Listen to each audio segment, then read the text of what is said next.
Hi guys, my name is Dr. David Adiemo and I'm here to give a presentation about the GMC registration process and IELTS and OET English assessment.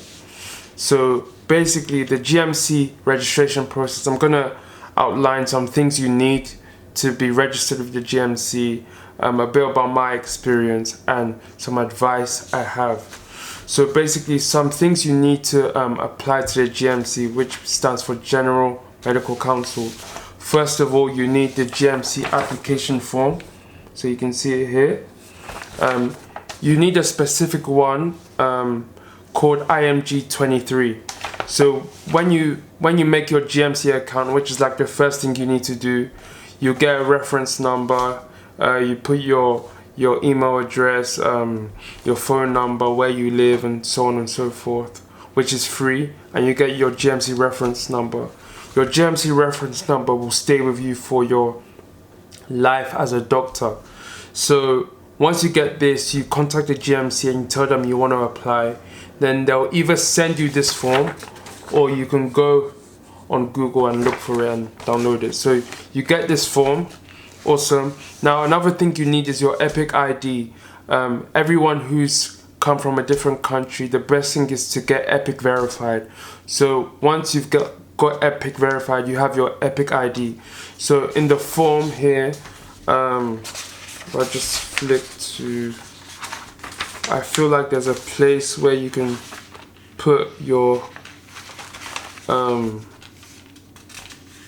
EPIC ID.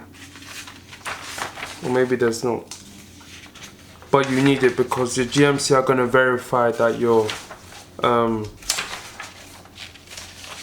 degree is real and everything. So another thing you need is money. Currently it costs £166 to register with the GMC. So I don't know how you're going to get that money, but you need it. Another thing you need is a certificate of experience. So hopefully, if you've done FY1 equivalent in Bulgaria or Romania or any EU country, what you should do is get your university to print you a sheet which tells you the dates that you did your clinical placement, because you need that certificate of experience. Another thing you need is your passport. You also need a DBS check in the country that you studied in. And one important thing you need, which affected me, is you need to list out the activities you've done in the last 5 years. So this includes your clinical attachments, any period of unemployment, maternity leave, study leave, vacation, career breaks. It needs to be listed in this application. So for me, for example, I did my last exam in September. I graduated in December, but got my first job in May. So when I was applying to the GMC, I think in April, because of my IELTS OET situation, I had to tell the GMC everything I've done since, let's say, September till I applied for my GMC. Which can be a very long and arduous process. You need to tell them where you've traveled, like how you spent your time. So the best way to escape this is to apply to the GMC as soon as you graduate. And the best way you can do that is if you do IELTS or OET whilst you're still in your last year of university, so nothing delays you. The worst thing you want are delays with applying to the GMC, because the GMC application process can take you like 1 month. And you would think that everything would be fast and speedy, but it's not the case. So my advice would be to do IELTS and OET while you're in your last year of university. Make sure you apply quickly to your GMC so you don't need to list out everything. And even in the list, if you've worked anywhere, you're going to have to provide a reference. So you need a referee in anywhere you've worked, and they need to email the GMC, and depending on how quickly they email the GMC, it delays your application. So you can see where I'm going now. there's so many steps and so many hurdles you have to cross through. So the best thing is to apply as soon as possible. A good example is me and my brother. He applied immediately. I had some delays, and his GMC application took like only a week. Mine took like a month. So the more stuff you have which is ready, the quicker it will happen. Okay, so that's basically the GMC process. After you do this, all the things I mentioned, the EPIC ID, your certificate, your passport, your Bulgarian DBS or whichever country you've studied in, your activities in the last 5 years, your employee references, you put all of that in one file or one PDF, and you send that with this in your email to the GMC. And once they've approved everything, once they've done your background check, what will happen is that they will invite you to an ID check. So you go to the GMC office, I think either in London or Manchester or maybe Birmingham, and there they take a picture of you, you sign something, and from that day you become officially registered in the UK as a doctor. Congratulations. So now I want to talk about IELTS and OET. So for each one I'm going to talk about the structure of the exam, the resources you need to prepare, and some advice. So IELTS versus OET. OET is more expensive, but it seems like for many UK nationals the OET is easier to pass. Now I wouldn't say the OET is an easier exam, but it seems like the way it's structured is easier to pass. So for the OET I paid £482, and for IELTS the current price is £193.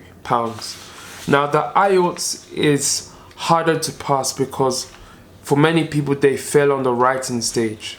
I think for IELTS you need at least a score out of 7 out of 10 to pass, but many people keep getting 6.5 in the writing. That's what happened to me. So I kept doing the IELTS over and over again, and then I eventually moved to OET and I passed the first time, because I feel like the OET writing is a more structured exam and the criteria to pass is easier to understand, whereas the IELTS writing criteria, it's quite vague. You don't know exactly what to do which will get you the marks. So I'm just going to go outline each exam and basically tell you what you need to know. So I'll start with the IELTS. The IELTS, there's 2 IELTS tests available, but every medical graduate needs to do IELTS academic exam. So there's 4 parts to this exam. You can either do the written exam or the computer-based exam, and each exam has 4 parts. It has the listening, it has the reading, it has writing, and it has speaking. So the listening part has 40 questions. You listen to 4 recordings and you get 40 marks. And I think in the computer exam it's 30 minutes, but in the written exam it's 40 minutes.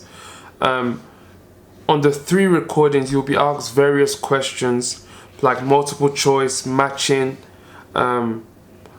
maps. It could be diagram labeling.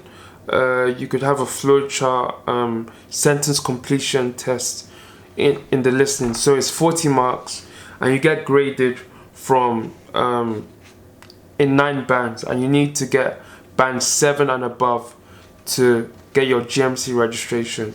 If you get 6.5 or lower, you failed the exam basically. The next part is the reading part, which is where you have to read quickly and efficiently, and you have to manage your time. You have 3 passages to read. It's 60 minutes long and it's 40 questions. And in the IELTS, once you do the listening, it's immediately the reading part and immediately the writing part, and then you may have a break and then you may do your speaking. So the next part is the writing part, which you basically have two things to write. Your first essay, or task one, is where you're asked to, you're presented with a graph, a table, chart or diagram, and you'll be asked to describe, summarize or explain the information in your own words. And basically you have basically 1 hour to do the two writing tasks, but the first one should be done in 20 minutes, and you have to write a minimum of 150 words. The second writing task is when you're asked to write an essay in response to a point of view, argument or problem, and you're given approximately 40 minutes to write that, and you have to write at least 250 words. So like I said, the writing part is the hardest part of this exam to pass. The way you can prepare for this is obviously by past papers, but also you can hire an IELTS kind of tutor to mark your practice papers, and then they'll give you pointers on how to improve, which is really important. I didn't do this, maybe that's why I failed. So the next part of the IELTS exam is the speaking part, and normally if you're a native English speaker you should be able to pass this. The way I would recommend preparing for this is just watching YouTube videos of people having practice speaking IELTS examinations and see how they speak, watch videos and see basically how to talk basically in this part. So the best way you can prepare for this exam is like buying some online kind of course which will have a lot of past papers where you can practice the IELTS listening, reading, and you can hire someone to mark your writing or speaking.